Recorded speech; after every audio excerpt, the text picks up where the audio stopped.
নমস্কাৰ ৰুমা দত্ত বৰাৰ অন্য এটি ভিডিঅ'লৈ মই আপোনালোক সকলোকে পুনৰবাৰ স্বাগতম জনাইছোঁ। আজি মই কচু শাক, মিক্স দাইল, জলকীয়া আৰু থেকেৰা টেঙা দি কিদৰে বনাওঁ এটি টেষ্টি ৰেচিপি আপোনালোকলৈ লৈ আহিছোঁ। আহকচোন তেন্তে পলম নকৰি ভিডিঅ'টো আৰম্ভ কৰোঁ। আজিৰ ৰেচিপিটোৰ কাৰণে মই ধোৱা মগু, মচুৰ দাইল আৰু বুট দাইল তিয়াই থৈছিলোঁ। তিয়াই সুন্দৰকৈ মই ধুই লৈছোঁ। আৰু এয়া কচু শাক লৈছোঁ মই সুন্দৰকৈ ধুই মিহি মিহিকৈ কাটি। এয়া ক'লা কচু শাক। এই কচু শাক আমাৰ স্বাস্থ্যৰ কাৰণে অতি প্ৰয়োজনীয়। এইটো লৈছোঁ থেকেৰা টেঙা। এইটো কিন্তু গোটেইটো দিব নোৱাৰি দেই, এইটো এচিডহে দিব পৰা হ'ব, বহুত টেঙা হয়। আৰু এয়া লৈছোঁ কেঁচা জলকীয়া 4টা। এয়া নহৰু লৈছোঁ। নহৰুখিনি মই পটাত থেতেলিয়াই ল'ম। নহৰুৱে মই তেল মাৰিম। মই এখন কেৰাহী পাতি লৈছোঁ। এতিয়া মই প্ৰয়োজন অনুসৰি মিঠাতেল এড কৰিম।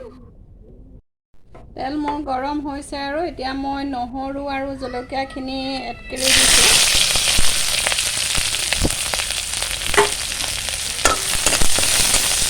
নহৰু আৰু জলকীয়াখিনি ৰঙচুৱা হোৱালৈকে মই এইদৰে ভাজি ল'ম।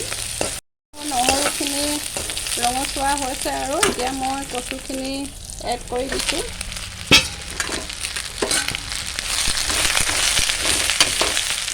এইদৰে মই কিছু সময় লাহে লাহে লৰাই ল'ম।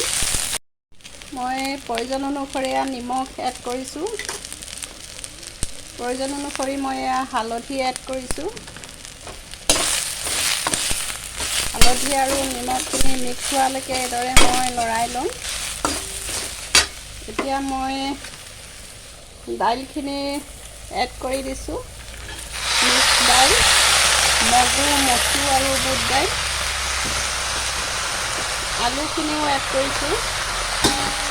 এতিয়া মই লাহে লাহে কিছু সময় এইদৰে লৰাই থাকিম। মোৰ কচুখিনি ভজা হৈ গৈছে আৰু এতিয়া মই ইয়াতে থেকেৰা টেঙাখিনি মিহি মিহিকৈ কাটি লৈছিলোঁ। থেকেৰা টেঙাখিনি এড কৰি দিছোঁ। বৰ থেকেৰা হয়। এই থেকেৰা আৰু জ্বলা দি বনোৱা কচুৰ ৰেচিপিটো খাবলৈ খুবেই টেষ্টি হয়, খুব সুন্দৰ হয়। মিক্স দাইল দি লগতে জ্বলা টেঙা একেবাৰে একদম সমান হ'ব লাগিব, খুব টেষ্টি হয় খাবলৈ। এতিয়া মই ইয়াত প্ৰয়োজন অনুসৰি উতলা গৰম পানী এড কৰিছোঁ।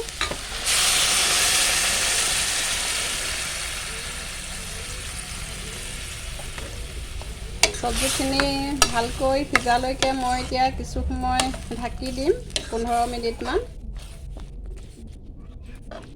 15-20 মিনিট ঢাকি দিব লাগিব। গেছটো এতিয়া মই হাই ফ্লেমত দি দিছোঁ। 15-20 মিনিটৰ কাৰণে মই ঢাকি দিছোঁ। 15-20 মিনিটৰ পিছত আমি চাওঁচোন আহক আমাৰ কচু ৰেচিপি কেনেকুৱা হৈছে। এয়া কি সুন্দৰ কালাৰ হৈছে দেখিছেনে? বৰ থেকেৰা, মিক্স দাইল আৰু জলকীয়া দি বনোৱা এয়া কি সুন্দৰ হৈছে চাওকচোন, কি মজা হৈছে দেখিছেনে? একদম ধুনীয়াকৈ গলি গৈছে। এই বুট দাইল এইদৰে ৰেচিপিটোত এইদৰে গোটা গোটা হৈ থাকিলে খাবলৈ খুবেই টেষ্টি হয়, খুব স্বাস্থ্যৰ কাৰণে খুব উপকাৰী। আমি এইদৰে জ্বলা, টেঙা, জালুক দি নানা ধৰণে আমি কচু জুতি ল'ব পাৰোঁ। কি সুন্দৰ কালাৰ হৈছে দেখিছেনে? আপোনালোকে যদি এইদৰে নাই খোৱা, এবাৰ নিশ্চয় ট্ৰাই কৰিবচোন। এবাৰ খাবলৈ পালে বাৰে বাৰে খাই থাকিবলৈ মন যাব। এই ৰেচিপি কি সুন্দৰ কালাৰ হৈছে দেখিছেনে? মোৰ এই ৰেচিপিটো যদি চাই ভাল লাগিছে তেনেহ'লে আপোনালোকে like, comment, share and subscribe কৰি দিব।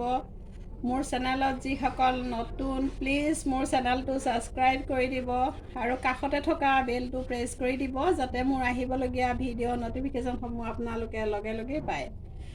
আজি আপোনালোকৰ পৰা ইমানতে বিদায় লৈছোঁ। পুনৰ এটি নতুন ভিডিঅ'ত লগ পোৱাৰ প্ৰতিশ্ৰুতিৰে। Bye bye.